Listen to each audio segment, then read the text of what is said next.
Nutrição aplicada ao exercício físico, do conceito à prática clínica. Apresentação. O exercício físico gera diversas demandas fisiológicas e bioquímicas que, se não forem contrabalanceadas pela oferta adequada de nutrientes, podem impactar negativamente sobre a saúde humana. Além disso, a sinergia entre a nutrição e as demandas do treinamento pode maximizar o desempenho físico de esportistas e atletas de elite. Nesse sentido, a ciência da nutrição esportiva é crescente e, assim, múltiplos questionamentos são feitos acerca das informações disponíveis. Partindo deste contexto, a intenção da presente publicação foi revisar a literatura científica especializada na temática e atualizar os principais elementos discutidos atualmente. Para compor este material sem viés cognitivo, uma revisão narrativa e atualizada foi feita, integrando dados derivados de estudos originais, de outras revisões narrativas, sistemáticas e meta-análises. Tendo como base os estudos disponíveis, embora diversos avanços tenham sido feitos a respeito da interação entre nutrição e exercício físico, é necessário, especialmente para o clínico, ter criticidade para interpretar e utilizar adequadamente as informações disponíveis. Introdução. Influência da nutrição no desempenho esportivo é amplamente evidenciada e, nos últimos anos, o número de publicações científicas aumentou vertiginosamente. Fato é que o binômio nutrição-exercício físico é discutido há centenas de anos. Registros do consumo alimentar de atletas gregos e romanos sugerem que, desde aquele período, já havia indícios da influência da alimentação sobre o desempenho físico. Há 500 a 400 anos antes de Cristo, atletas e guerreiros consumiam fígado de veado e coração de leão por acreditarem que, ao consumirem partes destes animais, obteriam bravura, velocidade e força. Ainda Epicteto, no século II d.C., escreveu que os vencedores olímpicos evitavam sobremesas e água fria e tomavam vinho com moderação. Isso posto, a ideia de que consumir determinados alimentos antes de uma competição ou batalha poderia melhorar o desempenho físico, parece ter influenciado diferentes épocas, como os atletas espartanos, que consumiam figo seco antes das competições, bem como a famosa história do lutador Milo de Croton, que consumia 9 quilos de carne, 9 quilos de pão e 9 quilos de vinho antes das competições.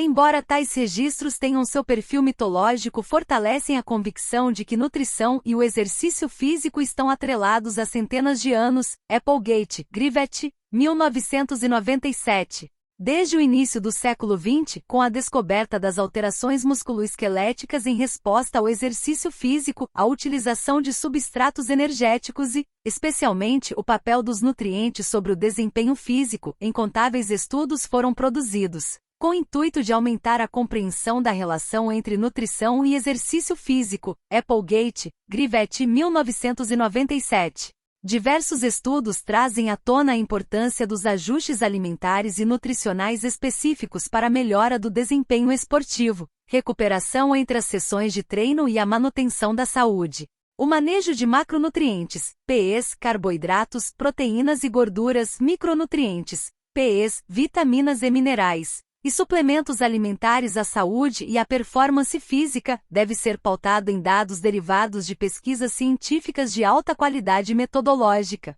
proporcionando ao esportista-atleta o que há de mais atual, efetivo e seguro em termos de intervenção alimentar e nutricional. Collins, Malgan, Gleason, Bilsborough et al. 2021, Malgan, Bork, Dvorak, Larson-Meyer et al. 2018, Thomas, Herman, Bork 2016. Amplamente é reconhecido que a prática crônica de exercícios físicos pode colaborar para um melhor estado de saúde, composição corporal e qualidade de vida. Entretanto, no esporte de alto rendimento, essa prática pode gerar desequilíbrios fisiológicos e nutricionais, os quais podem colaborar para o surgimento de distúrbios no organismo, deixando os atletas de alto rendimento em uma linha muito tênue entre saúde e doença. Além disso, a capacidade de resposta ao treinamento parece depender do estado nutricional, reforçando a importância da adequada ingestão alimentar para a realização de exercícios físicos extenuantes e menores riscos à saúde. Atualmente, alguns documentos são frequentemente utilizados para nortear os profissionais da área em suas condutas alimentares e nutricionais, como o posicionamento do American College of Sports Medicine, ACSM, publicado em 2016, o Consenso do International Olympic Committee, IOC. Publicado em 2018, o Consenso da International Association of Athletics Federations, IAAF. Publicado em 2019 e o Consenso da União das Federações Europeias de Futebol, UEFA, de 2021 Bork, Castell, Casa, Close et al. 2019, Collins, Malgan, Gleason, Bilsborough et al. 2021, Malgan, Bork, Dvorak, Larsson-Meyer et al. 2018, Thomas, Herman, Bork 2016. Outros artigos de revisão também estão disponíveis na literatura Bork, Geokendrup, Jones, Moses, 2019. Apesar dos consensos acima serem os mais aceitos pela comunidade científica e clínicos da área. Nesse panorama, considerando o crescente cenário da nutrição esportiva no mundo e no Brasil, a manutenção das atualizações sobre a área é fundamental, para que se possa, além de outros objetivos, preservar os esportistas e atletas de condutas errôneas com baixo nível de evidência científica ou com baixa força de recomendação. Sendo assim, o objetivo desse e-book é sintetizar as principais informações relacionadas ao tema nutrição e exercício físico. Capítulo 1. Aspectos gerais sobre nutrição aplicada ao exercício físico e avaliação nutricional. Indubitavelmente, o exercício físico promove diversas alterações no organismo humano. Estas alterações derivam, especialmente, do aumento no turnover de ATP no tecido muscular, principal envolvido nesse contexto. Estas mudanças variam de acordo com o tipo, o volume, a intensidade e outras características inerentes ao exercício físico. Gabriel, Ziera 2017. Esportistas e principalmente os atletas de alto rendimento são submetidos a diferentes tipos de treinamento, dependendo das características do atleta, das especificidades da modalidade esportiva e ainda do seu calendário competitivo. Nesse sentido, é necessário considerar que a oferta energética e nutricional nesses períodos também deve ser periodizada, uma vez que além das necessidades globais e mínimas de nutrientes, as novas demandas impostas pelo exercício físico devem ser consideradas. Caso contrário, o desequilíbrio energético crônico gerará diversas desordens metabólicas. Munchoi, Sungotborgen, Bork, Ackermann et al. 2018. Ainda, o desequilíbrio energético está em consonância com a síndrome do overtraining, impactando diretamente na saúde do atleta. Settelingwerf, Eikura, Meusen, Berman et al. 2021. Tendo como base essa reflexão, o plano alimentar e nutricional deverá ser personalizado e individualizado considerando fatores como nível de treinamento do atleta, tipo, volume, intensidade e características gerais do treino, período de recuperação entre sessões de treinamento, sexo, idade, nível de saúde, outras atividades realizadas ao longo do dia, tempo e qualidade do sono, objetivos e comportamento alimentar do atleta. Thomas, Herman, Bork 2016. De fato, considerando os inúmeros fatores que influenciam a criação de um planejamento alimentar para esse grupo, deve-se enaltecer a importância da ciência da nutrição aplicada ao exercício físico, refletindo sobre a grande dificuldade de se planejar, acompanhar, monitorar e ajustar as modificações dietéticas que são propostas ao longo de uma temporada. Para tanto, a adequada avaliação nutricional, que consiste em obter dados antropométricos, bioquímicos, clínicos e dietéticos é, sem sombra de dúvidas, a etapa mais crucial do atendimento nutricional, principalmente porque o profissional deverá ter atenção a todos os fatores supracitados que podem modificar integralmente a interpretação das informações obtidas. Avaliação nutricional de esportistas e atletas. A avaliação nutricional consiste em um método sistemático para obter, verificar e interpretar dados necessários para identificar problemas relacionados à nutrição, suas causas e os seus significados. Larsson-Meyer, UF, Bork 2018. A adequada investigação do consumo alimentar, composição corporal, sinais e sintomas, e parâmetros bioquímicos, permitirá a apropriada avaliação, monitoramento e ajustes nutricionais. Larsson-Meyer, UF, Bork 2018. Acerca do consumo alimentar, como citado anteriormente, é um objetivo crítico evitar carência energética e nutricional. A seleção de alimentos ricos em nutrientes é determinante para reduzir o risco de deficiências nutricionais que podem prejudicar a saúde e o desempenho esportivo. principalmente quando a ingestão de energia é restrita a reduzir a massa corporal e massa adiposa. Em situações em que se propõem dietas hipocalóricas à redução de gordura corporal, o cuidado nutricional deve ser intensificado. Além disso, os autores reforçam que o uso de suplementos alimentares não compensa escolhas alimentares incorretas e uma alimentação desequilibrada e inadequada, exceto em casos específicos, cujo ajuste alimentar não é possível. Sendo assim, a base de qualquer conduta para esportistas e atletas é a alimentação. Larson Meyer, UF, Bork, 2018. Os métodos de avaliação do consumo alimentar podem ser classificados como retrospectos e prospectivos, cada qual com suas vantagens e limitações. O recordatório de 24 horas, R24, e a história alimentar são métodos retrospectivos frequentemente utilizados para o rastreio do consumo alimentar na nutrição esportiva, sendo úteis para avaliar o momento de ingestão de alimentos e suplementos alimentares, a quantidade, forma de preparo, dificuldades e facilidades para se alimentar no contexto atual, bem como é possível identificar problemas gastrointestinais, falhas na ingestão de alimentos entre sessões de treinamento e possíveis alergias alimentares. Ainda, é importante de se ressaltar que ambos são de baixo custo, de rápida aplicação, objetivos, não alteram a ingestão alimentar e podem ser utilizados em qualquer faixa etária e até mesmo com sujeitos analfabetos. Larson Meyer, UF, Bork, 2018. Contudo, é importante considerar que apenas uma aplicação não reflete a alimentação usual, o que pode subestimar a ingestão alimentar, sobretudo nesse público, cuja demanda de energia é amplamente heterogênea. Logo, o nutricionista deve ficar atento à obtenção e interpretação das informações. A interpretação dos valores obtidos deve ser feita de forma cuidadosa, com o intuito de identificar, especialmente, possíveis carências nutricionais capazes de afetar negativamente o desempenho esportivo e a saúde. Para tanto, usar guidelines específicos para atletas como os do ACSM 2016 e IOC 2018 podem colaborar para adequada análise e interpretação dos dados. Estimativa do gasto energético total. A necessidade energética de um atleta será diretamente influenciada pelo treinamento, desse modo, a natureza do estímulo, intensidade e volume deverão ser considerados para estimar o gasto energético do exercício físico (GF). O gasto energético pode ser influenciado por outros fatores, de difícil controle e análise, tais como exposição ao frio ou ao calor, estresse, alta altitude, aumento na massa livre de gordura, mLG, e ainda da fase lútea do ciclo menstrual.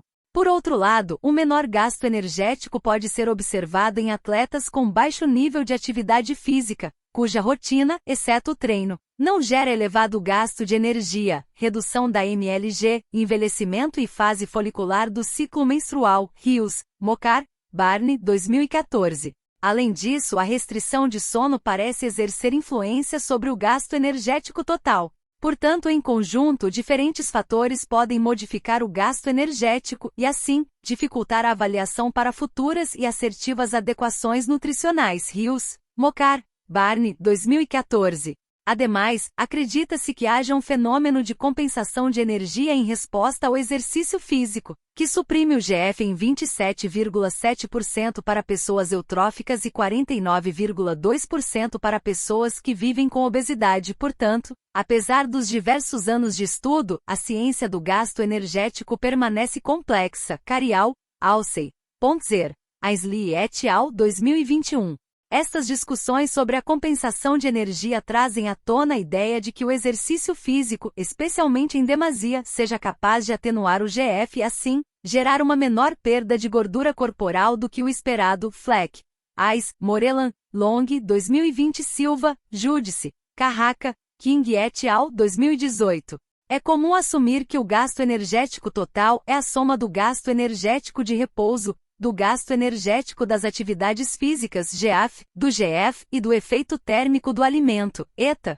É importante reforçar a diferença entre atividade física e exercício físico, uma vez que o primeiro consiste em qualquer movimento corporal capaz de aumentar o gasto de energia acima do repouso e o segundo consiste em um estímulo estruturado, com objetivos planejado e organizado em uma rotina. No documento do ACSM, os autores consideram que o efeito térmico da atividade física constitui da energia gasta pelo exercício planejado mais gasto de energia, de atividades espontâneas mais termogênese não advinda do exercício físico. Logo, a análise adequada desses valores é fundamental para estimar o gasto energético total. Getty, Thomas, Hermann, Bork 2016. A relação entre o consumo e o gasto de energia é definida como balanço energético, que pode ser negativo, ingestão menor que o gasto, e positivo, ingestão maior que o gasto.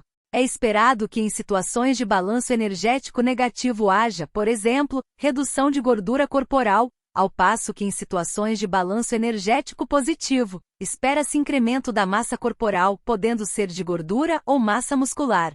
Dessa maneira, compreender as modificações da composição corporal a partir do simples conceito de balanço energético parece ser complexo, uma vez que a distribuição e quantidade de macronutrientes parece influenciar nessa resposta. Amamou, Normandin, Pouliot, Johnny et al. 2017, Verheijen, Ingerin, Memelin, Van der Plas et al. 2017, Vischerley, Moran, Clifton, Noakes et al. 2012. Estimar o GET para atletas parece não ser consensual para pesquisadores e clínicos e assim, diferentes propostas para se calcular a quantidade necessária de energia podem ser consideradas. Para estimar o gasto energético de repouso, as equações propostas por Cunningham, 500 mais 22x massa magra, de 1980 e 370 mais 21,6x massa livre de gordura, de 1991 são amplamente utilizadas. Cunningham, 1980, 1991. Ainda mais recentemente, a equação de Freire et al. 2022 foi desenvolvida para atletas de alto rendimento e, além de apresentar elevado valor preditivo, é brasileira. Freire, Pereira, Alcântara, Santos et al. 2022. É importante destacar que a massa magra e massa livre de gordura são tratadas frequentemente como sinônimos e que ambas são, basicamente, a subtração da massa gorda, em quilograma da massa corporal total em quilograma. Contudo, conforme definida por Beck em 1959, a massa magra contém 2 a 3% de lipídios essenciais, ao passo que a massa livre de gordura é isenta desses lipídios. Embora essa diferença seja menos relevante em sujeitos magros, em sujeitos com sobrepeso ou obesidade, deve-se tomar cuidado com o seu uso como sinônimos. Beck, 1959, Beck, Gutenta, Brodsky 1959. Para estimar o GAF e o GF tem-se considerado o uso dos equivalentes metabólicos, METS, que apesar de não ser consensual, mostram-se ainda hoje, uma forma prática e usual de estimar o GAF e GF. O uso do fator atividade também é comumente utilizado, com o intuito de facilitar a quantificação do GET, embora a precisão seja perdida, uma vez que o grau de subjetividade pelo relato do paciente e a interpretação do avaliador são determinantes para a escolha do fator atividade. Franklin, Brinks, Berra, Lavie et al. 2018, Jet, Sidney, Blumchen, 1990. Disponibilidade energética. O conceito de disponibilidade energética é recente e consiste na necessidade de energia necessária para adequado funcionamento do organismo e saúde. A DI é definida pelo consumo energético, C energia gasta pelo exercício físico GF, corrigida pela MLG de igual C GF, MLG Melin, Eicura, Tenford, Montjoy 2019, Settelingwerf, Eicura, Meelsen, Bermon et al. 2021. Logo, entende-se que a DI está atrelada à quantidade de energia necessária para todas as outras funções do corpo, após subtrair a energia inerente às atividades físicas, exercício físico. O conceito inicialmente foi discutido em estudos com mulheres atletas que, por sua vez, ao ingerirem menos energia em comparação ao gasto, desenvolviam diversas disfunções. A tríade baixa disponibilidade de energia, problemas hormonais, menstruais e problemas ósseos da mulher atleta, foi o pilar para as maiores compreensões e desenvolvimento do conceito da DI. Melin, Eicura, Tenford, Montjoy, 2019, Montjoy, Sungor-Borgen, Bork, Ackermann et al. 2018, Settelingwerf, Eicura, Meelsen, Bermon et al. 2021. Montjoy et al. 2018 publicaram o Consenso do Comitê Olímpico Internacional, COI, discutindo sobre os diferentes problemas ocasionados pela baixa disponibilidade de energia, tais como redução da taxa metabólica, problemas na menstruação, redução da densidade mineral óssea, redução da síntese proteica, força e massa muscular e redução da imunocompetência. Munchoi, Sungotborgen Bork, Ackermann et al. 2018. Ademais, a baixa DI pode aumentar o risco de lesões, dificultar a recuperação entre sessões de treinamento, aumentar a irritabilidade, sintomas depressivos, reduzir os estoques de glicogênio muscular, prejudicar a capacidade de julgamento e concentração. Por consequência, todas essas alterações estão diretamente relacionadas à performance atlética e assim, é postulado que a baixa DI é o principal desafio para os nutricionistas no ajuste do plano alimentar de atletas, em especial, daqueles cuja demanda energética é elevada. Acredita-se que valores de 30 kg/mlg sejam aproximados ao gasto energético de repouso e, portanto, valores menores do que esse poderiam aumentar o risco de desenvolvimento de problemas atrelados à baixa DI. Munchoi, Sungotborgen Bork, Ackermann et al. 2018. Apesar da necessidade de avaliação individual e rotineira da DI, maior atenção deve ser dada a modalidades esportivas cuja composição corporal é determinante para o resultado, como fisiculturismo, ginástica olímpica e rítmica, balé e ainda para modalidades esportivas que geram elevado gasto de energia, como esportes de endurance. Munchoi, Sungotborgen Bork, Ackermann et al. 2018. Finalmente, as ferramentas para análise da DI não estão completamente desenvolvidas. Considerando a dificuldade de estimar a ingestão energética, e o GF, torna-se complexa a mensuração precisa da DI, embora possa ser uma forma de identificar problemas nutricionais nesse público para adequada intervenção nutricional. Avaliação da composição corporal. A avaliação da composição corporal de atletas é fundamental para adequado acompanhamento nutricional. Em suma, é imprescindível checar as mudanças na composição corporal nas diferentes fases de treinamento, em especial, de modalidades esportivas cuja massa corporal exerce papel direto no desempenho esportivo.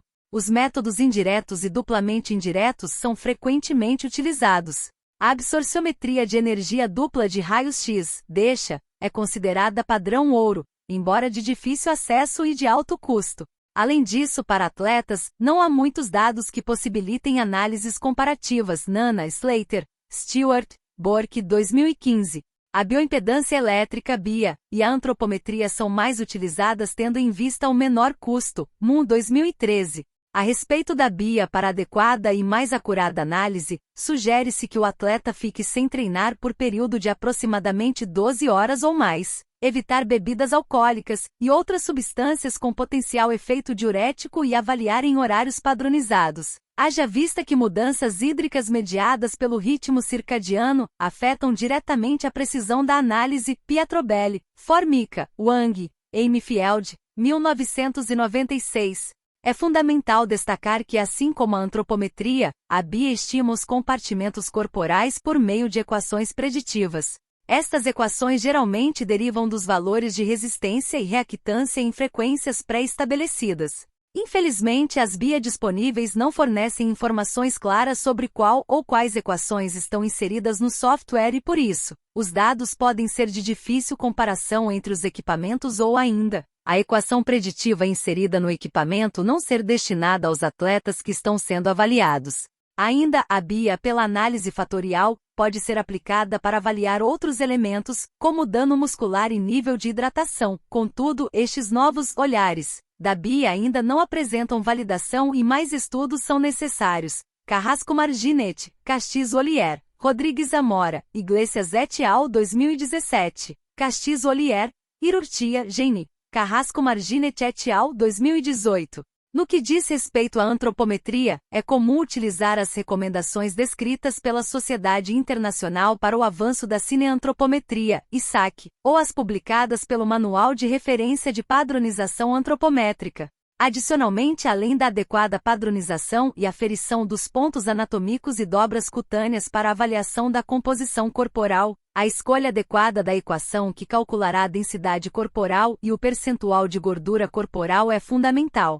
É comum, contudo, a partir dessa etapa, diversos erros aparecerem. pela escolha incorreta de equações de estimativa generalizadas ou não específicas para o grupo de interesse. Para a escolha adequada da equação deve-se considerar o sexo, idade, tipo de esporte e adipômetro utilizado. Acredita-se, no entanto, que as equações generalistas propostas por Jackson e Pollock, 1980, para homens e mulheres com o intuito de calcular a densidade corporal sejam as mais comumente utilizadas para esse público. Jackson, Pollock, 1978. Jackson, Pollock, Ward, 1980, bem como a equação proposta por Siri, 1961, com correções de Lohmann, 1986, Siri, 1993, para adequada estimativa do percentual de gordura corporal e cálculos subsequentes da massa magra ou massa livre de gordura, quinantropometry. 2001, Larson Meyer, Uff, Bork, 2018, Lohmann, Harris, Teixeira, Weiss, 2000, Moon, 2013, Miller, Horn, Forapter, Rieger, Cains et al., 2013, Miller, Lohmann, Stewart, Malgan et al., 2016, Siri, 1993.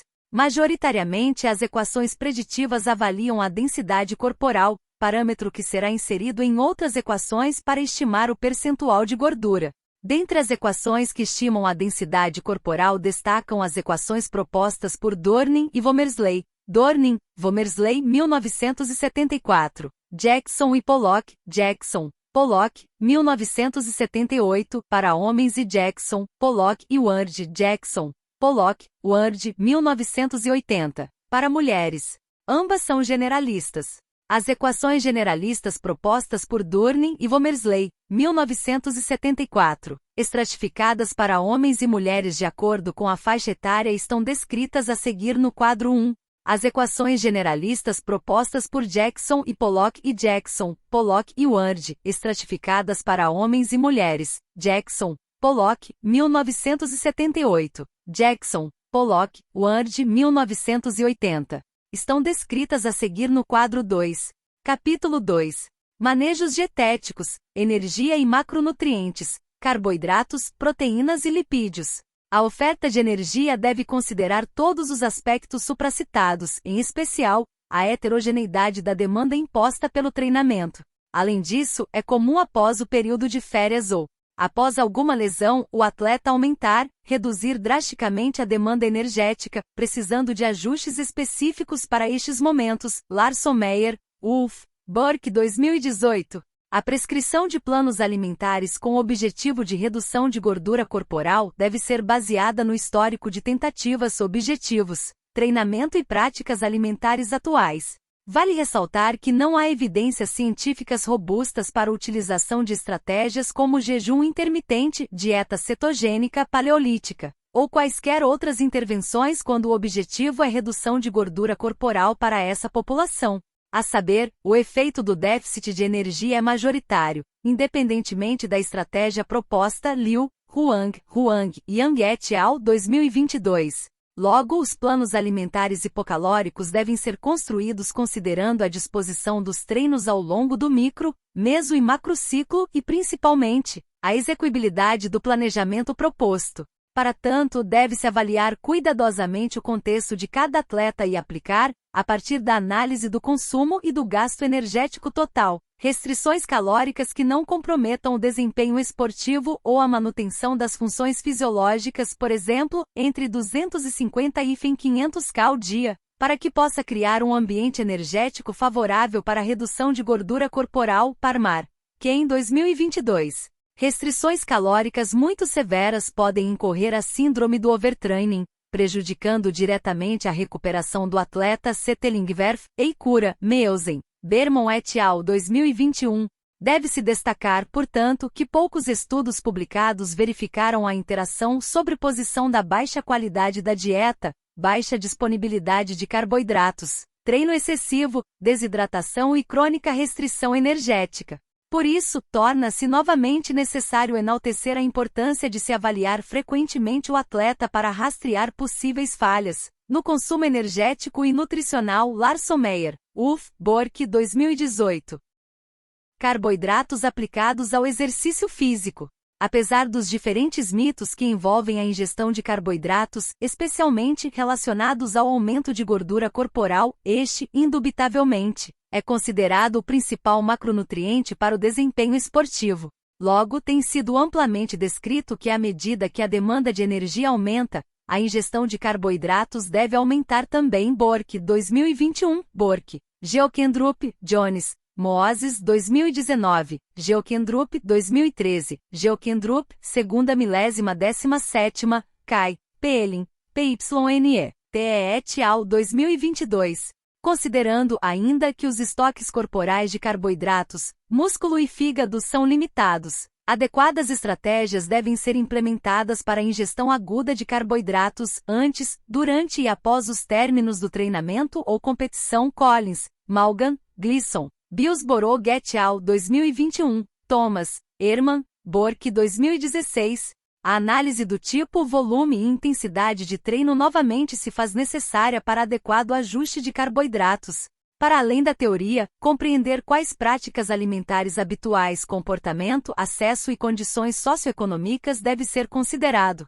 Embora os alimentos fontes de carboidratos sejam mais acessíveis, é importante analisar as possibilidades individuais de cada atleta. Talvez na periodização nutricional, a manipulação dos carboidratos seja a mais desafiadora e dinâmica ao longo da temporada de treinos e competições.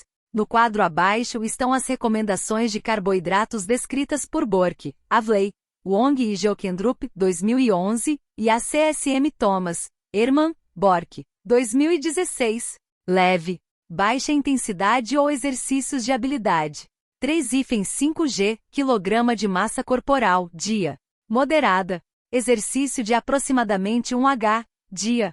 5,7 kg de massa corporal, dia. Intensa. Exercício endurance, 1,3 dia de moderada, alta intensidade.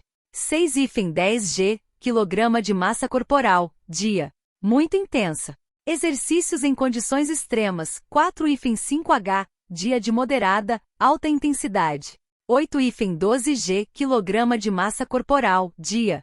Observações. A manipulação de carboidratos ao longo do dia deve considerar momentos específicos, antes, durante e após o treino, competição. Adaptações deverão ser feitas de acordo com a rotina e práticas alimentares dos atletas. Alimentos que apresentam maior quantidade de carboidratos deverão ser selecionados. Atenção à ingestão total de fibras, uma vez que podem promover maior estado de saciedade e afetar a ingestão energética total. Estratégias agudas, orientações específicas para o carregamento de carboidratos antes de treinos específicos ou competições. Recomendação geral. Treinos ou competições menor que 90 minutos 7,12 kg de massa corporal 24 horas antes.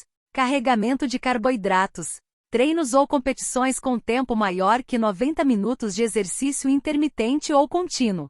10,12 kg de massa corporal, dia em no mínimo 2 dias, 48 horas que antecedem a prova. Recuperação rápida. 8 horas para se recuperar entre sessões de treino. 1,4 kg de massa corporal consumidos 1 a 4 horas antes do exercício. Recomendações antes do treino ou prova. Antes do exercício físico maior que 60 minutos. Observações. Considerar a ingestão de carboidratos pobres em resíduos e fibras. O ajuste deve considerar experiências prévias do atleta. Carboidratos de baixo índice glicêmico podem ser preferidos em situações que não for possível consumir carboidratos durante o exercício, embora as evidências sejam frágeis. Deve-se evitar fontes ricas em proteínas, gorduras e fibras para redução de eventos gastrointestinais. Recomendações de carboidratos durante e após o exercício físico. Exercícios curtos, menor que 45 minutos. Não há necessidade ou pequenas quantidades considerar a ingestão antes do exercício físico.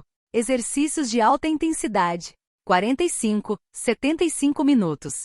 Exercícios endurance incluindo esportes intermitentes. 2 horas e 30 minutos. 30,60 H 6 a 8%. Exercícios ultra endurance. 2H 30 minutos. 90 gramas por hora 6 a 8%. Após o treino, agudo. 8 horas entre uma sessão de treino e outra.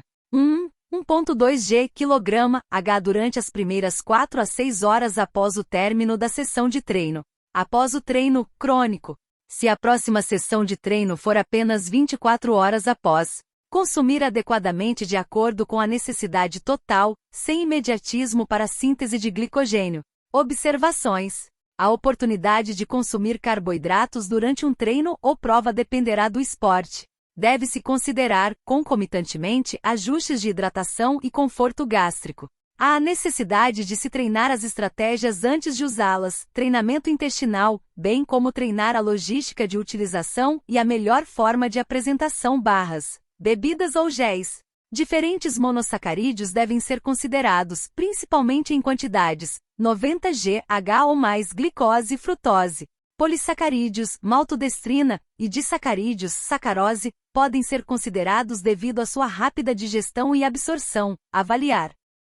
A ingestão de carboidratos antes, durante e depois do exercício físico deve ser considerada para prover energia ao sistema nervoso central, SNC, e músculo esquelético. Os ajustes devem ser feitos de forma a garantir energia para a competição, considerando as práticas alimentares, acesso a alimentos fontes de carboidratos e necessidade de se recuperar rapidamente após a sessão de um treinamento.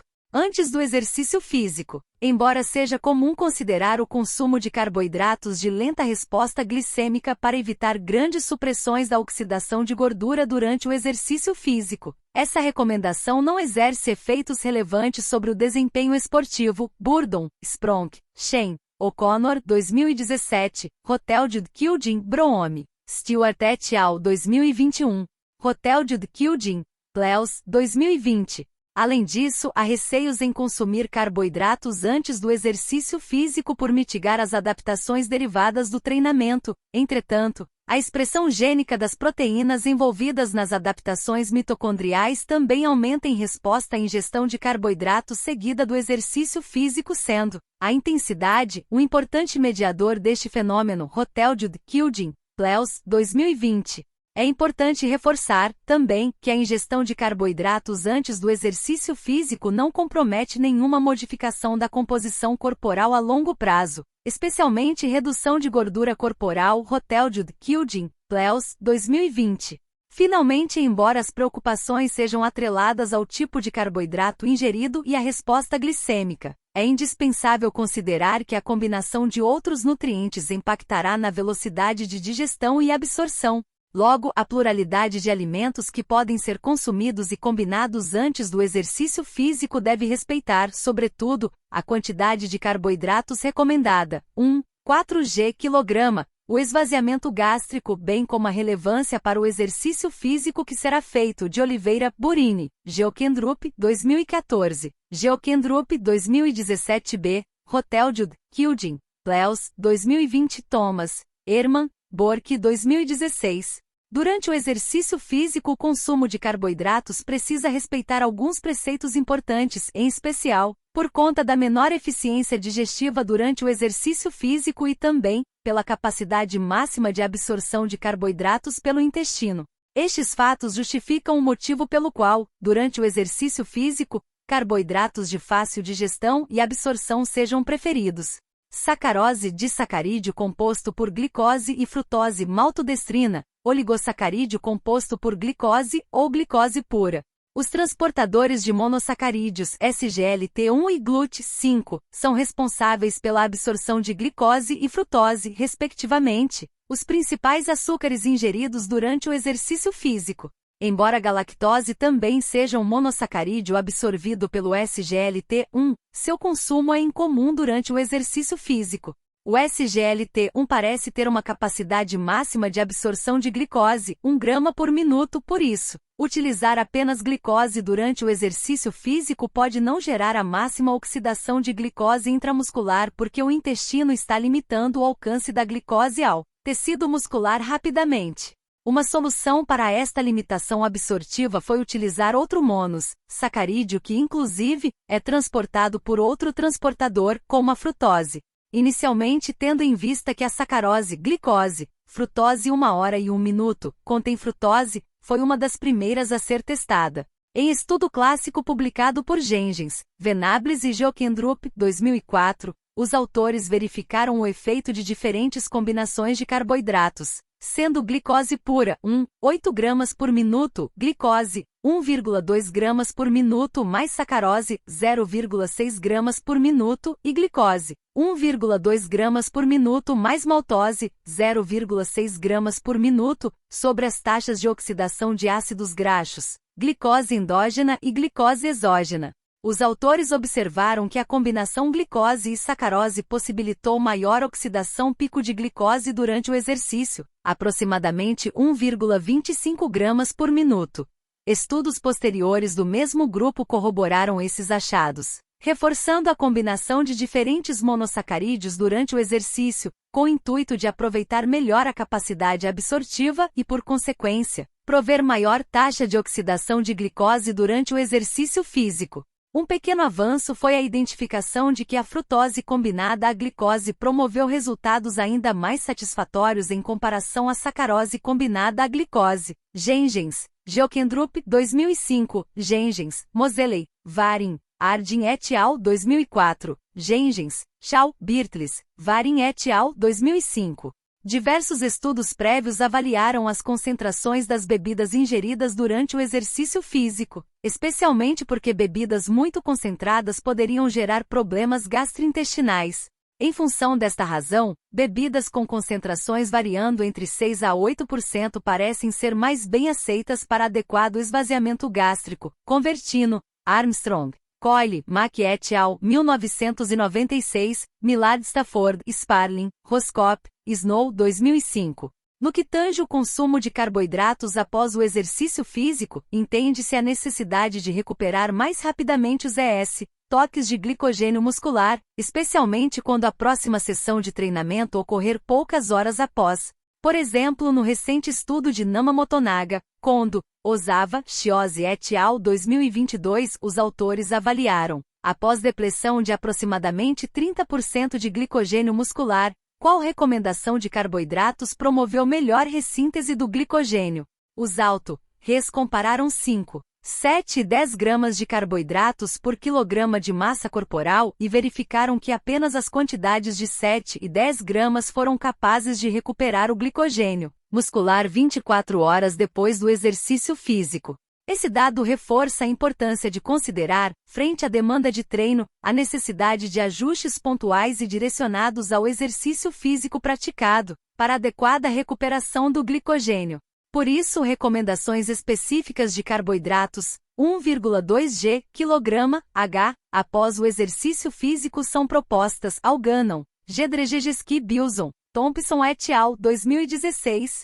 Ainda por décadas, se estudou se a adição de proteína poderia gerar efeitos mais positivos sobre a recuperação do glicogênio. Contudo, recentemente Craven, Disbrow, Sabapati, Bellinger et al. 2021, em uma revisão sistemática com meta-análise, observaram que a adição de proteína à bebida com carboidratos não promoveu efeitos superiores para a recuperação do glicogênio muscular. Outra revisão sistemática com meta-análise publicada por McCartney, Disbrow e Irving, 2018, mostrou que a combinação de carboidratos mais água e eletrólitos foi suficiente para recuperar os estoques energéticos depletados para a próxima sessão de exercício físico e que a combinação de carboidratos mais água e eletrólitos mais proteína não exerceu efeito superior.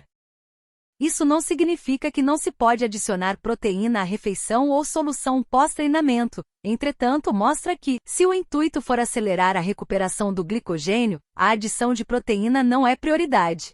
Portanto, com base nesses achados, a prioridade após o treino é dos carboidratos. No entanto, como supracitado, não há qualquer ônus com a ingestão proteica após o treino. Especialmente durante a prática do exercício físico, o desconforto gástrico em decorrência da hipoperfusão esplânica deve ser evitado, de maneira especial, controlando a ingestão de outros nutrientes, a capacidade gástrica e a eficiência digestiva individual. Oliveira Burini, Geokendrup, 2014. O treinamento intestinal é recomendado, isto é, práticas com carboidratos ao longo do treinamento semelhante à competição, para preparar o atleta ao que ocorrerá no dia da prova. É perceptível que não existe uma forma única de atuação e, portanto, a relação profissional-paciente é inevitável para a assertividade da conduta. Geokendrup, 2017b. Treine baixo, compita alto. Relevância para o desempenho esportivo?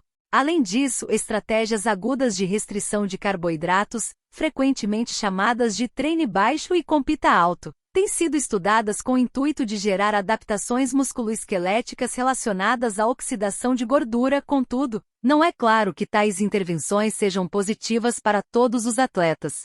Nesse sentido, a redução da ingestão de carboidratos parece não ser positiva para esportes em que a oxidação de ácidos graxos não é determinante para a síntese de adenosina trifosfato, ATP, e, portanto, o desempenho esportivo. Acredita-se nesse panorama que a redução da ingestão de carboidratos afetará os estoques de glicogênio e, por consequência, afetará negativamente o desempenho esportivo. Bark, 2021. Diferentes estratégias são consideradas, dentre elas, Sleep Low, treinar em alta intensidade no final do dia, reduzir a ingestão de carboidratos após o término da sessão de treino, dormir e no dia seguinte, realizar um exercício de baixa intensidade e longa duração. 2. Reduzir a ingestão de carboidratos entre sessões de treino que ocorrem ao longo do dia. 3. Reduzir a ingestão de carboidratos antes ou durante treinos volumosos e de baixa intensidade. Todas essas propostas são estudadas, cada qual parece gerar em diferentes magnitudes mudanças na expressão gênica de proteínas que regulam a oxidação de gordura. Bork, Avley, 2018, Bork, Ross, Garvica Lewis, Velvaert et al. 2017, Leckey, Hoffman, Par, Devlin et al. 2018, Marquette, Briswalter, Louis, Thiolier et al. 2016, YEO, Carey, Bork, Spree et al. 2011.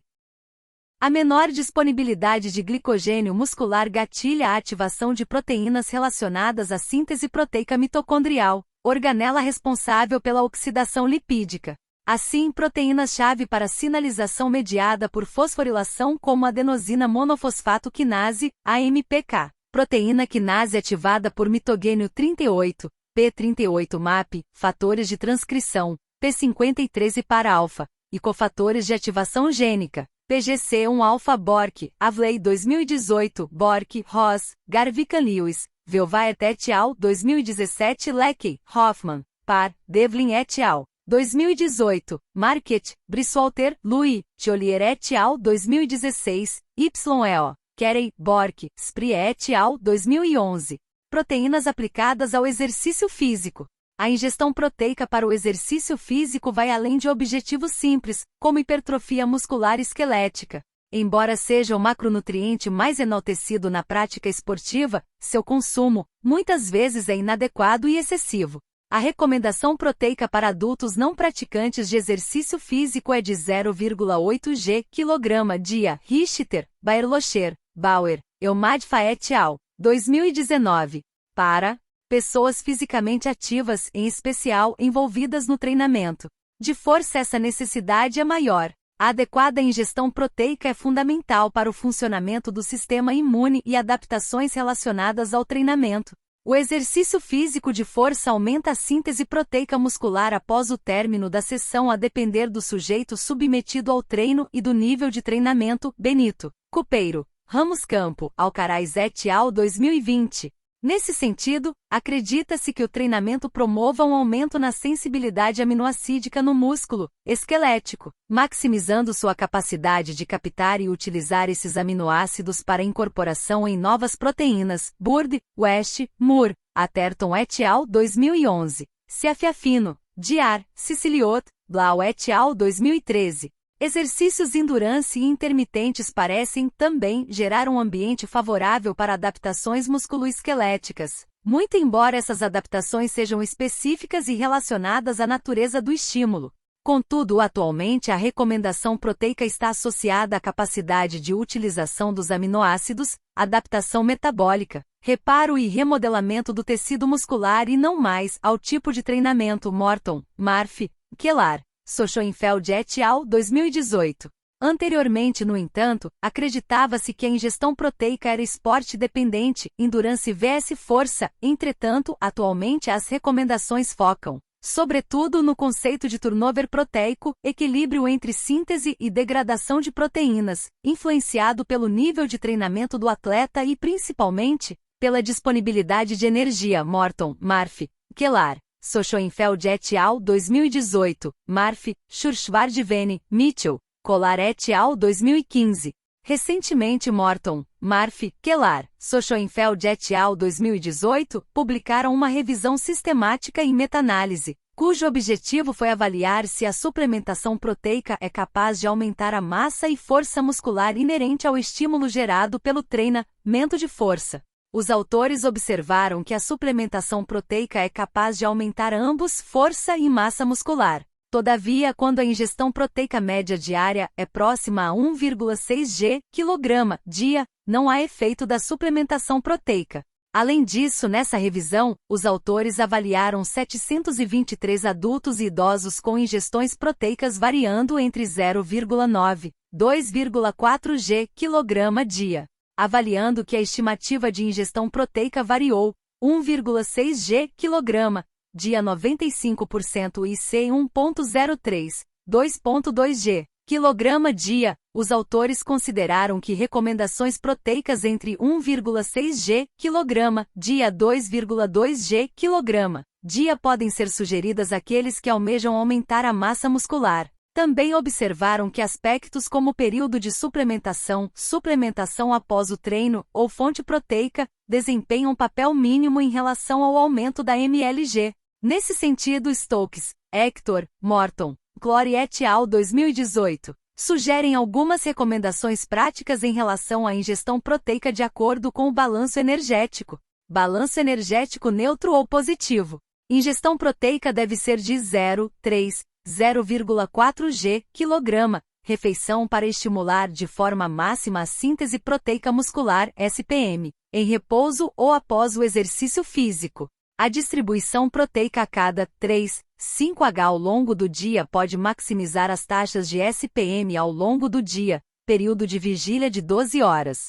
A ingestão proteica 1 a 3 horas antes de dormir pode atenuar a redução da SPM que ocorre ao longo do período noturno sem ingestão de alimentos. Balanço energético negativo. A ingestão proteica deve ser maior, 2,4 g/kg/dia, com o intuito de proteger o tecido muscular de possíveis reduções inerentes ao crônico balanço energético negativo relacionados a objetivos de redução de gordura corporal, ou a elevada demanda de treinamento ao longo da temporada. Finalmente, deve-se considerar que o momento de consumo, o IRT, e Lechein, Brennan, 2020, bem como a origem da proteína, Evia Lahine, Gualano, Longobardi, Gil et al. 2021, parecem ser menos relevantes para as respostas adaptativas finais. Lipídios aplicados ao exercício físico. A ingestão de lipídios é a que menos causa preocupações no âmbito da prescrição nutricional para atletas. Dessa maneira, não há recomendação de lipídios por refeição ou próxima ao treinamento antes, durante e depois. Por isso, talvez, muito se negligencie o consumo de lipídios para atletas de alto rendimento. Os lipídios são importantes para a absorção de vitaminas lipossolúveis, A, D, E e K, bem como são elementos imprescindíveis para o adequado funcionamento das membranas celulares. A sugestão de ingestão de gorduras vai ao encontro das recomendações de saúde pública propostas no país em questão. As recomendações, geralmente, são entre 20% a 35% das necessidades energéticas totais, NET. Quantidades menor que 20% das NET não devem ser incentivadas pois, além de não melhorar o desempenho, dificulta o alcance do alvo energético diário. Thomas, Herman, Bork, 2016. Apesar dos ácidos graxos ômega 3 serem aclamados para aumentar a força e massa muscular. Recentemente Rossato, Schoenfeld de Oliveira 2020 em uma revisão ampla da literatura, com base nos dados disponíveis, concluíram que os efeitos do ômega 3 para esse desfecho são superestimados, não sendo necessária a suplementação para aumento da massa muscular ou força muscular para sujeitos adultos e jovens. Ainda a respeito da ingestão de gorduras, frequentemente observa-se em academias ou boxes de treinamentos, o incentivo da ingestão do triacilglicerol de cadeia média, TCM presente sobretudo no óleo de cocô. OC como ácidos graxos caproico 6 horas, caprílico 8 horas, cáprico 10 horas e láurico 12 horas. Além disso, embora o ácido graxo láurico 12 horas seja caracterizado como um ácido graxo de cadeia média, AGCM, seu processo de absorção e distribuição pelo corpo pode ser mais lento, uma vez que além da sua estrutura química ser maior, 12 carbonos, ele também é transportado pelos quilomicrons sintetizados no interócito, cujo processo de transporte é naturalmente mais lento. Ainda, embora seja comum elencar o OC como fonte de TCM, deve-se considerar que 50% da sua composição é de ácido láurico, ao passo que 25% dos seus componentes são ácido graxo mirístico, 14 horas, e palmítico, 16 horas, reconhecidos como ácidos graxos de cadeia longa, AGCL. Logo, pode-se assumir que IOC não é constituído exclusivamente de AGCM. 2. Ácido graxo láurico pode, diferentes dos demais AGCM, ter seu transporte mais lento. Sonnenfeld, Vostak, 2016. Os estudos que avaliaram os efeitos do TCM sobre o desempenho esportivo submeteram os sujeitos à suplementação antes e durante o exercício físico. Todavia, em nenhuma das condições os resultados encontrados foram positivos ou relevantes acerca do desempenho esportivo. Por exemplo, Decombes, Arnaud, Milon, Moesch et al., 1983, avaliaram os efeitos do consumo de 25 gramas de TCM 60 minutos antes do exercício físico versus carboidratos. Bicicleta 60% do VO2 max. Os autores, na análise de biópsia muscular, não observaram diferenças na glicogenólise, concluindo que apesar do aumento na concentração de corpos cetônicos, CC, no sangue não houve efeito poupador do glicogênio muscular. Decombes, Arnaud, Milon, Moesch et al., 1983. 2 anos após Horowitz, Mora Rodrigues, Bailey e Coyle 2000, verificaram que a suplementação de 25 gramas de TCM 60 minutos antes do exercício físico, 30 minutos de exercício físico a 84% do VO2 max, não reduziu a glicogenólise muscular. Os quadros abaixo, adaptados de Geokendrup, Aldred, 2004, mostram os efeitos da suplementação de TCM antes e durante o exercício físico sobre parâmetros de desempenho esportivo. Diversos estudos já demonstraram que o consumo de TCM antes ou durante o exercício físico não melhora o desempenho esportivo. Esses achados podem ser verificados na íntegra na clássica revisão publicada por Geokendrup e Aldred, 2004, que sintetizou os diversos estudos que testaram a suplementação de TCM antes e durante o treinamento. Hipoteticamente, sugere-se que ingerindo TCM, aumentar-se-ia a oxidação de gordura e pouparia o glicogênio muscular. Entretanto, nesses estudos, os achados não sustentam essa hipótese, bem como não observaram melhora no desempenho esportivo. Finalmente, as dietas ricas em gordura para atletas têm sido amplamente estudadas nos últimos anos. Diversos estudos sugerem que nem todos os atletas são beneficiados com dietas ricas em carboidratos e que por isso, considerando a evolução da nutrição personalizada para atletas, investigar outras formas de maximizar o desempenho esportivo se faz necessário. Nesse estudo, a autora traz à tona diversas discussões a respeito do uso de dietas ricas em gordura e pobres em carboidratos para a melhora do desempenho esportivo. Burke, 2021. Burke, Ross, Garvican-Lewis, Velvaert et al. 2017. Leckey, Hoffman, par. Devlin et al. 2018. As dietas pobres em carboidratos, não cetogênica, geralmente maior que 5% e menor que 45% das necessidades energéticas, poderiam aumentar adaptações musculoesqueléticas relacionadas ao uso de gordura, incluindo aumento dos estoques e eficiência no uso de triacilglicerol intramuscular, Tagin, aumento da enzima lipase hormônio sensível, LHS, responsável pela mobilização de triacilglicerol no tecido adiposo e no músculo esquelético, aumento da expressão gênica de proteínas responsáveis pela captação FET, CD36 e internalização, CPT mitocondrial de ácidos graxos. Além disso, os benefícios seriam limitados para sujeitos que realizam exercícios de longa duração e baixa intensidade, submáximos. A adaptação ao uso de dietas ricas em gordura poderia afetar negativamente a performance em exercícios de alta intensidade e curta duração, principalmente pelo aumento da expressão gênica da piruvato desidrogenase quinase 4, PDK. 4. Responsável pela fosforilação e inibição do complexo piruvato desidrogenase, responsável pela formação de acetil-CoA a partir do piruvato. Além disso, acredita-se que a redução das taxas de glicogenólise muscular não significariam apenas um efeito poupador, mas uma piora nessa via. Assim, lentificaria o fluxo glicolítico, prejudicando a síntese de ATP em exercícios de elevada intensidade. Bork, 2021, Mkai, Pelin, PYNE, TE et al. 2022. Porém, novas evidências devem ser produzidas para compreender melhor esse tipo de intervenção. No mais, acredita-se que o avanço da nutrição esportiva personalizada consiste em promover ajustes dinâmicos e periodizados de carboidratos e lipídios de acordo com as características do treinamento, intensidade e volume para maximizar a eficiência no uso de substratos energéticos para melhora do rendimento esportivo. Quadro 4. Necessidade de macronutrientes antes, durante ou após o término de uma sessão de treinamento e total no dia. Macronutriente. Antes. Carboidratos 1,4 g kg. Proteínas quantidades. Lipídios quantidades. Durante. Carboidratos 90 g/h. Proteínas. Lipídios. Depois do treino.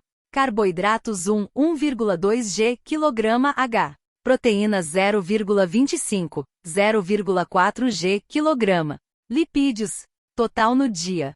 Carboidratos 12 g kg dia. Proteínas 1,6 - 2,4 g kg. Lipídios 20 a 35% net. Em suma, a ingestão de carboidratos parece ser fundamental, de acordo com o volume de treinamento ou competição, antes, durante e após o término. A ingestão proteica, no entanto, não se faz necessária durante o exercício físico. Antes, porém, pode ser comum o consumo, haja vista que é amplamente frequente a realização de refeições antes do início do treino. Embora a proteína não tenha efeitos diretos sobre o desempenho, poderia afetar as vias de síntese proteica muscular. Finalmente, a ingestão de lipídios, seja triacilglicerol de cadeia longa ou média, antes, durante ou após o exercício físico não possui respaldo científico para melhora do desempenho e assim como a proteína. Pequenas quantidades podem ser consumidas na refeição pré-exercício físico por questões de manejo da refeição. Capítulo 3. Hidratação e exercício físico. Embora um dos aspectos mais simples da nutrição, poucos atletas se hidratam adequadamente. Iniciar o treinamento ou competição em estado de hipo ou desidratação é amplamente comum. O aumento da temperatura corporal durante o exercício físico pode gerar um quadro de hipovolemia, redução do plasma volume sanguíneo, aumentando a utilização do glicogênio e afetando a funcionalidade do sistema nervoso central. Além disso, a perda de água durante o exercício físico pode acarretar, especialmente na perda do eletrólito sódio. Por isso, para a manutenção do estado de euidratação, deve-se considerar o adequado consumo hídrico antes, durante e após o término da sessão de treinamento. Acredita-se que perdas acima de 2% de massa corporal possam comprometer a funcionalidade cognitiva e a performance aeróbia. Em outras modalidades, a queda do desempenho parece ser observada com reduções entre 3 a 5% da massa corporal por conta da desidratação. Situações graves de desidratação serão observadas com perdas entre 6 a 10% da massa corporal. Para evitar problemas no desempenho oriundos da desidratação, sugere-se as seguintes recomendações hídricas. Antes, 5 a 10 ml de água por quilograma de massa corporal entre 2 a 4 horas antes do exercício físico. Durante, a perda hídrica varia de acordo com a temperatura, umidade do ar, vestimentas do atleta, altitude, podendo ficar entre 0,3 e 2,4 litros por hora. A ingestão hídrica durante o treino ou competição deve ser de 0,4 a 0,8 litros por hora, indo ao encontro, se necessário, com as recomendações de carboidratos, quantidade e concentração. Depois, as estratégias de reidratação dependerão do tempo entre sessões de treino, competição e da magnitude de perda hídrica do atleta durante a competição. Considerando ainda que a perda hídrica permanece após o término do exercício físico, urina e suor, sugere-se quantidades que variam entre 1,25 e 1,5 litros de água fluidos, considere a ingestão de carboidratos se necessário, a cada 1 kg de peso perdido. Por exemplo, se o sujeito terminar com 1 kg a menos, deverá ingerir entre 1,250 ml e 1.500 ml de água. Bebidas com carboidratos. Thomas, Hermann, Bork 2016. Capítulo 4. Vitaminas e minerais. As vitaminas e minerais desempenham papéis fundamentais no organismo humano, principalmente como cofatores enzimáticos e reguladores do metabolismo, assim como colaboram para o adequado funcionamento do sistema imune, controle do estresse oxidativo e do processo inflamatório. Malgam, 1999. Nesse sentido, acredita-se que atletas tenham necessidades elevadas de micronutrientes, sobretudo antioxidantes. Malgam, 1999, Thomas, Hermann, Bork 2016. Com a realização do exercício físico, a produção de espécies reativas ao oxigênio, EROS, pode aumentar entre 10 e 15 vezes, de tal modo que atletas de alto rendimento desenvolvem um sistema antioxidante endógeno enzimático mais eficiente em comparação a pessoas inativas e, assim, são menos responsivos a suplementos antioxidantes. Malgam, 1999, Thomas, Hermann, Bork 2016. Não há, portanto, evidências que suportem o uso de nutrientes antioxidantes para a melhora do desempenho.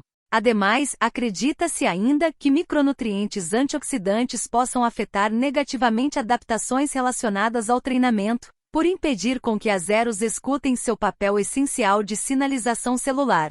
Esse efeito, no entanto, carece de maiores investigações. Beck, von Hurst, O'Brien, Baden-Orsten 2021. Por outro lado, na avaliação nutricional, o nutricionista deve estar atento à ingestão de frutas, vegetais e grãos integrais, bem como à realização de dietas restritivas e baixa de que ofertarão nutrientes aquém do que é necessário para o adequado funcionamento e defesa do organismo. Nesses casos, o uso de suplementos nutricionais fonte de micronutrientes, em especial antioxidantes, pode ser sugerido. Dessa maneira, é fundamental orientar os atletas que os micronutrientes não necessários para a melhora do desempenho se não houver situação de carência. Beck, von Hurst, O'Brien, Baden-Orsten 2021. Embora todos os micronutrientes tenham papel imprescindível para atletas, nesse texto, focaremos em 3 que são frequentemente alterados nessa população, sendo ferro, vitamina D e cálcio. A deficiência de ferro em atletas pode ser comum, sobretudo em atletas mulheres com elevadas perdas de sangue na menstruação, perdas no suor por treinos intensos, perdas na urina ou fezes, bem como oriundas de alguma hemólise inerente ou não ao treinamento, e ainda, pode-se destacar atletas com padrão alimentar vegetariano, com baixa atenção ao consumo de ferro não M e nutrientes que possam aumentar a sua absorção, como a vitamina C. Nesse sentido, as baixas concentrações de ferro com ou sem anemia parecem afetar negativamente o desempenho esportivo. Sugere-se que a necessidade de ferro em atletas mulheres é de até 70% a mais do que a IR, sendo, desse modo, a ingestão de ferro maior que 18 mg para mulheres e 8 mg para homens. De todas as formas, na avaliação bioquímica do estado nutricional, os parâmetros relacionados ao metabolismo do ferro devem ser avaliados com cautela. Beck, von Hurst, O'Brien, Baden-Orsten 2021, Malgam, Bork, Dvorak, Larsson-Meyer et al. 2018. Acerca da vitamina D, destaca-se o seu papel na absorção e metabolismo do mineral cálcio e do fósforo, da mesma maneira que na funcionalidade do sistema imune, sendo sua deficiência diretamente associada ao aumento de infecções de trato respiratório superior, ITRS, comuns em atletas. Existem hipóteses de que a vitamina D tenha funções fundamentais à funcionalidade do músculo esquelético, principalmente em fibras musculares do tipo 2º, sugerindo efeitos no desempenho esportivo. No entanto, mais investigações são necessárias. Beck, von Hurst, O'Brien, Baden-Orsten 2021, Malgam, Bork, Dvorak, Larsson-Meyer et al. 2018. Não há consenso sobre os seus valores de deficiência, insuficiência, suficiência e limite máximo para essa população. Entretanto, para atletas com baixa exposição ao sol por treinamento no inverno ou em ambiente fechado, deve-se considerar o seu uso, haja vista que 90% da vitamina D é obtida a partir da exposição aos raios ultravioleta, UVB, Não há guia de suplementação para atletas, a recomendação geral é de 800 a 2000 dia. Situações de doses mais elevadas, deve-se procurar assistência médica especializada. Beck, von Hurst, O'Brien, Baden-Orsten 2021, Malgan, Bork, Dvorak, Larsomeyer et al. 2018. Finalmente, o mineral cálcio é fundamental para a manutenção e reparo ósseo e, para além disso, desempenha papel importante na contração muscular, condução nervosa e coagulação sanguínea. Em situação de baixa de disfunções menstruais, especialmente em atletas mulheres, deve-se considerar aumento do risco de fraturas ósseas, tendo em vista que a baixa ingestão de cálcio está associada à baixa ingestão total de energia. Ainda em diferentes contextos, observa-se mitos que envolvem o consumo de laticínios, o que pode afetar a ingestão de cálcio, principalmente em situações que o atleta tem aversão ou baixo acesso a vegetais fontes desse mineral. Sugere-se ingestão de cálcio próximas a 1,500 mg dia, principalmente nas situações supracitadas. Baixa ingestão de energia ou disfunções menstruais. Beck, von Hurst, O'Brien, Baden-Orsten 2021, Malgan, Bork, Dvorak, Larsomeyer et al. 2018. Capítulo 5. Suplementos alimentares e nutricionais. No alto rendimento, comumente os atletas são assediados e encorajados para o uso de suplementos alimentares. A indústria de suplementos alimentares é crescente e anualmente move receitas maiores.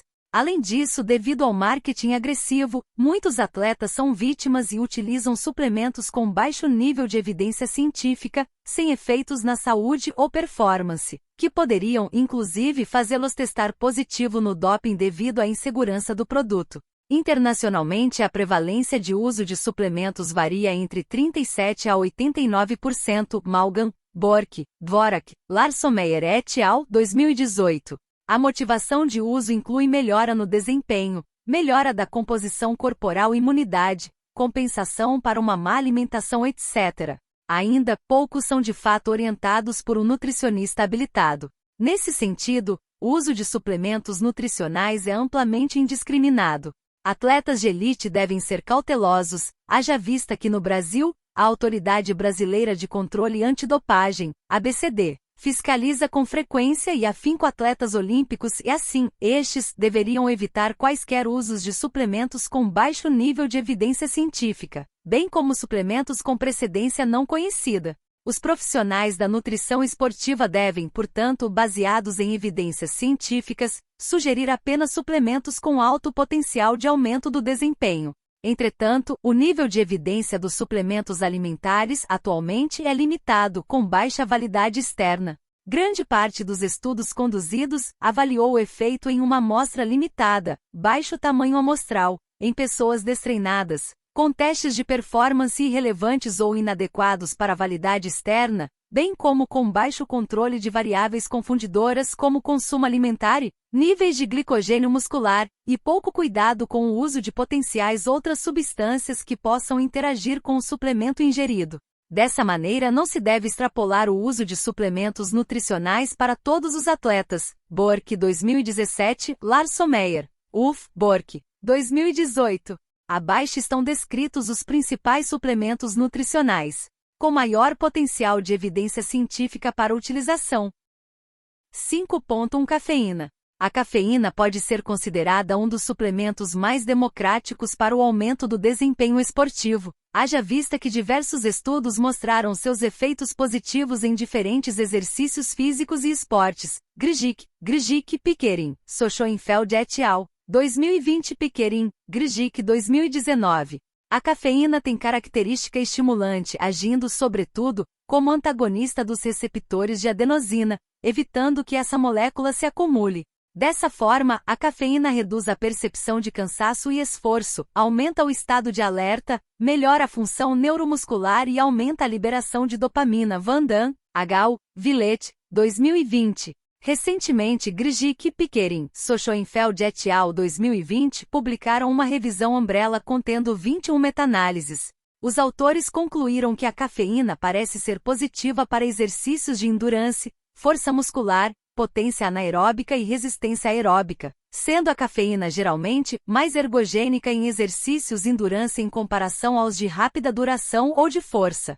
Os efeitos atenuadores do consumo crônico de café sobre a resposta ergogênica da cafeína ainda são nebulosos. Pickering, Grzyk 2019. E novos estudos são necessários para esclarecer essas dúvidas. Pickering, Kiel 2019.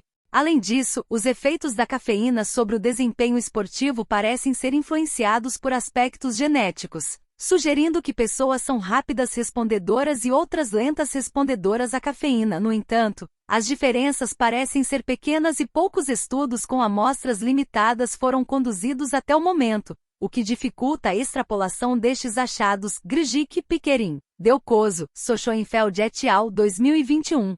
Finalmente, deve-se tomar cuidados com as doses de cafeína, haja vista quantidades maior que 9 mg, quilograma de massa corporal não parecem melhorar o desempenho, aumentando o risco de efeitos adversos, tais como náusea, ansiedade, insônia e dificuldade de descansar. Pickering, Grzyk 2019.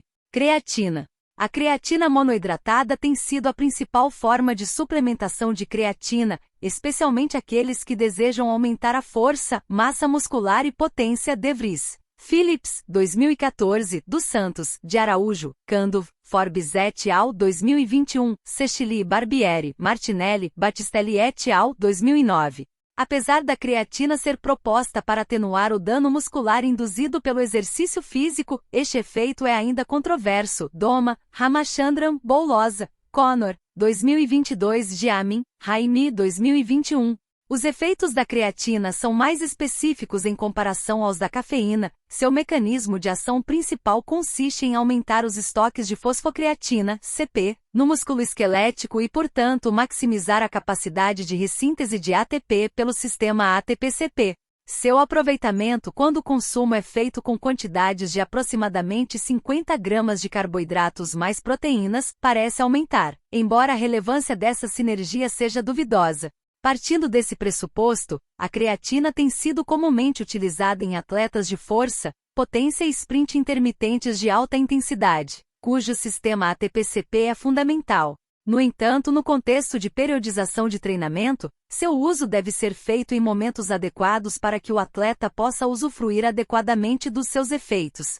Ainda, a creatina parece exercer importante efeito anabólico, por colaborar para o aumento da massa muscular ao longo do tempo. Embora haja um efeito de retenção de água, o IFEM 2 kg, pode-se considerar a creatina um coadjuvante ao treinamento de força para aumentar, indiretamente, a massa muscular. Shen, HSU, Shen et al. 2022.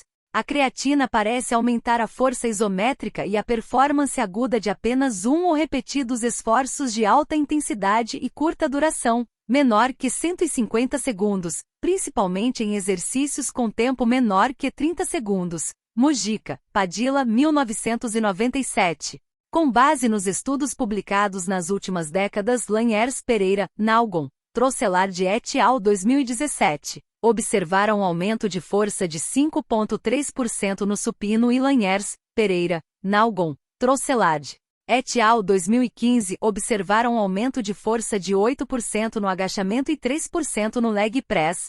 Notadamente, os efeitos ergogênicos da creatina são, assim como de todos os suplementos nutricionais, marginais, e por isso, deve-se considerar seu uso aqueles que, de fato, terão benefícios relevantes para competições. Efeitos negativos não foram observados com o uso da creatina em doses adequadas até 4 anos. Entretanto, o aumento da retenção de água supracitado deve ser encarado com cuidado, pois em alguns esportes, esse efeito pode ser prejudicial. Logo, seu uso deve ser feito de forma cautelosa. Laniers, Pereira, Nalgon, Trosselard et al. 2015. Há discussões sobre a interação antagônica entre cafeína e creatina, mas da mesma maneira, os dados são limitantes e conflituosos. Eluzegui, Lopes-Seuane, Martinez Ferran, Pareja Galeano, 2022. Contudo, é plausível tentar organizar a suplementação de creatina e cafeína em momentos diferentes da periodização do treinamento. Pickering, Grzyk, 2021. Beta-alanina. A beta-alanina BA tem sido considerada um dos suplementos mais famosos no meio esportivo. Diversos atletas questionam seu uso e efetividade, haja vista a notoriedade que ela recebeu nos últimos anos. Trata-se de um beta-aminoácido não proteogênico fator limitante para a síntese do dipeptídeo carnosina. Na presença do aminoácido L-histidina, a enzima carnosina sintase une os aminoácidos, formando a carnosina. Seu efeito consiste em reduzir as concentrações de H+, prótons, do meio intracelular do músculo esquelético. O acúmulo de prótons parece afetar negativamente o desempenho esportivo, uma vez que modifica o pH intracelular e a eficiência de enzimas fundamentais para o metabolismo energético. Os efeitos ergogênicos da BA são marginais na ordem de 0,2-0,3% durante exercícios contínuos e intermitentes de alta intensidade com período variando entre 30 segundos e 10 minutos, Saunders, Elliott Sale, Artioli, Swinton et al. 2017. A resposta ergogênica à BA não parece ser homogênea, isto é, nem todos respondem da mesma maneira provavelmente, pela grande variabilidade no acúmulo de carnosina no músculo esquelético. Apenas 3 a 6% da BA ingerida é incorporada no músculo esquelético, sendo aproximadamente 90% desviadas para outras funções. Além disso, recentemente verificaram que, diferente da creatina, a insulina não aumenta a captação de BA pelo músculo esquelético, sugerindo que o consumo de BA ao longo do período de suplementação não precisa ser feito junto às refeições. Gonçalves, Crates, Santos, Carvalho et al. 2020. Finalmente, acerca das modalidades beneficiadas, ainda há limitação com bases nos resultados disponíveis. Portanto, nem todas as modalidades esportivas limitadas pelo acúmulo de H+ serão beneficiadas pela suplementação de BA, uma vez que outros fatores podem modificar a ergogenicidade. Brizola, Zagato 2019. A respeito dos efeitos adversos, destaca-se pela BA a parestesia, que consiste em um formigamento que pode ocorrer após 20-30 minutos da ingestão. Acredita-se que esse efeito não seja danoso, logo, não há fatores que limitem o uso da BA para esportistas e atletas. Bicarbonato de sódio. O bicarbonato de sódio, BS, tem efeitos similares à BA. O BS também tem como função reduzir as concentrações de H+ do músculo esquelético, entretanto, o BS age de forma extracelular. Após o seu consumo, eleva-se ligeiramente o pH extracelular e, por gradiente de concentração, os prótons do músculo esquelético, produzidos pela quebra de ATP em exercícios principalmente de alta intensidade, são exportados à corrente sanguínea. No sangue, esses prótons se ligam ao bicarbonato, formando ácido carbônico que, em seguida, será dissociado em água e dióxido de carbono, CO2. Os efeitos ergogênicos do BS são de aproximadamente 2% em exercícios curtos, 60 segundos, de alta intensidade e, quanto maior o tempo de exercício físico, maior que 10 minutos, os efeitos vão diminuindo. Malgan, Bork, Dvorak, Larson-Meyer et al. 2018. Interessantemente, o BS, apesar do seu efeito ergogênico, é pouco utilizado. Não há interesse da indústria em comercializá-lo, bem como os atletas, pelos efeitos adversos, desistem facilmente do seu uso. O BS gera, pelo seu potencial efeito no pH, desconforto gastrointestinal. Contudo, estratégias poderiam ser utilizadas para minimizar, como ingestão de uma refeição rica em carboidratos, 1,5 g kg de massa corporal. Fracionar a dosagem e ingerir com água. Malgan, Bork, Dvorak, Larson-Meyer et al. 2018.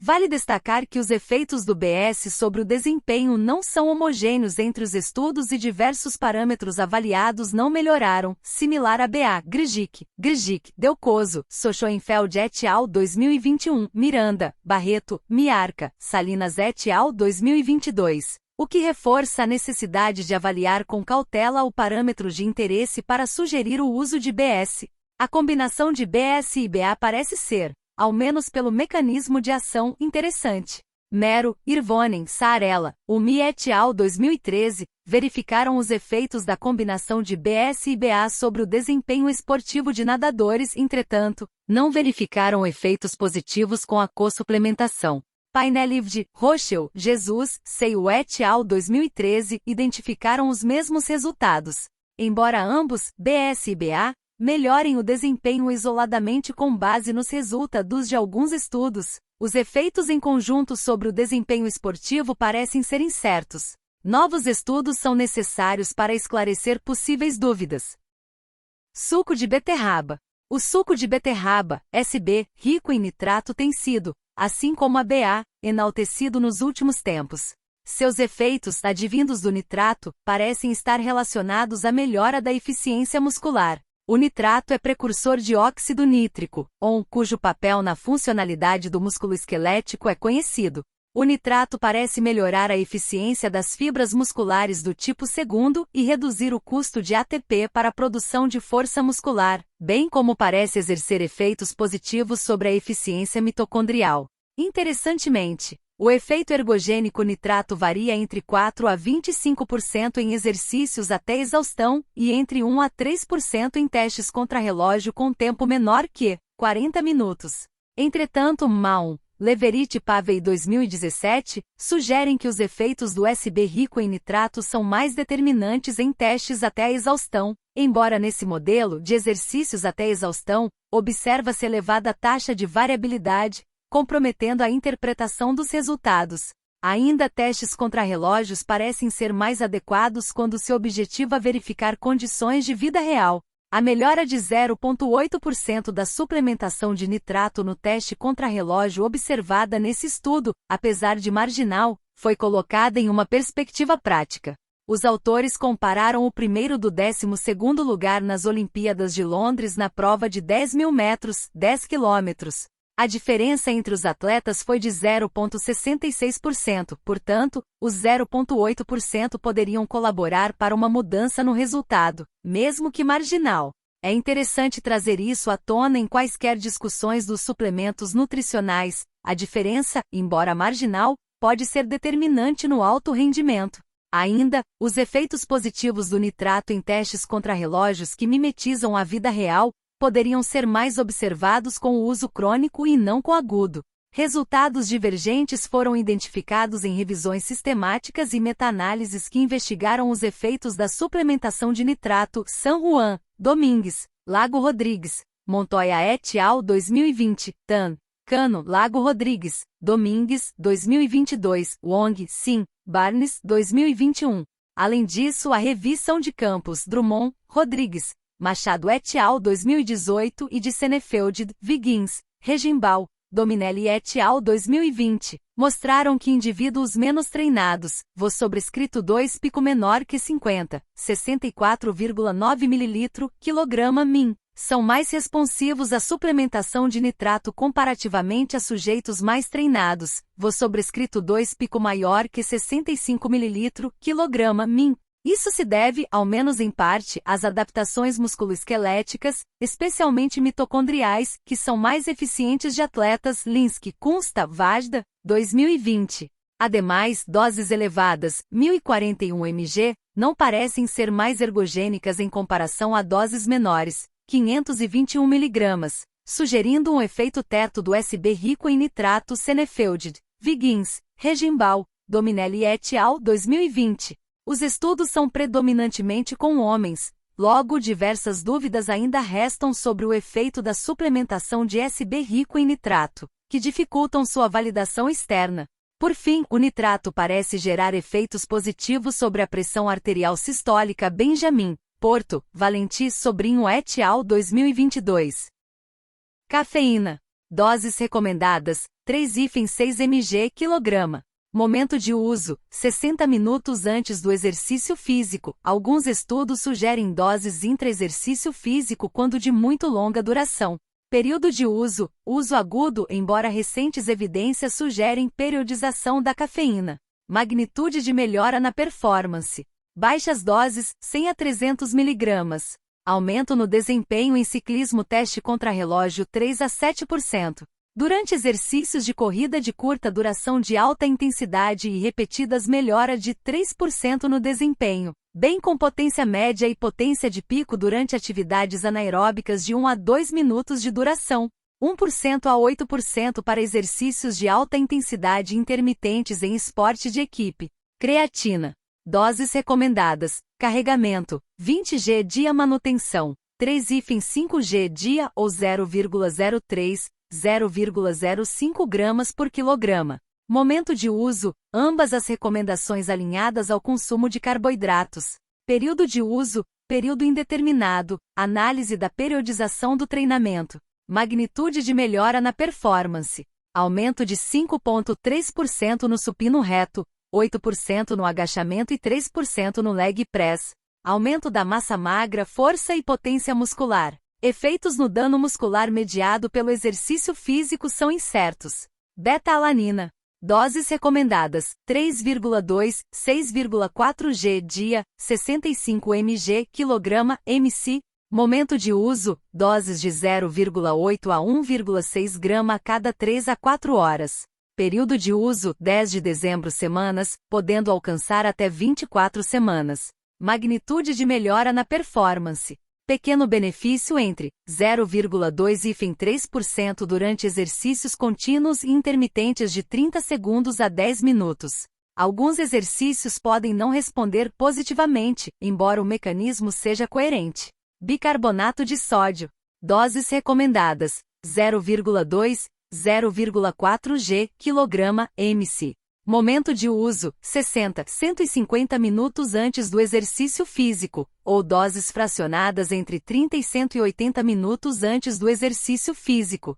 Período de uso: 3, 4 pequenas doses dia durante 2, 4 dias antes da prova. Magnitude de melhora na performance. Aumento do desempenho em 2% em exercícios de curta duração, alta intensidade de 60 segundos de duração e redução dos efeitos em exercícios com duração acima de 10 minutos. Alguns exercícios podem não responder positivamente, embora o mecanismo seja coerente. Suco de beterraba. Doses recomendadas: 310 a 560 mg. Momento de uso: 2 a 3 horas antes do exercício físico. Período de uso: maior que 3 dias crônico. Magnitude de melhora na performance. Suplementação associada com melhoras de 4 a 25% em exercícios até a exaustão voluntária máxima, 1 a 3% em testes contrarrelógios menor que 40 minutos de duração, aumentos de 3 a 5% em exercícios de alta intensidade intermitentes, de esportes coletivos 12, 40 minutos de duração. Alguns exercícios podem não responder positivamente, embora o mecanismo seja coerente. Conclusão.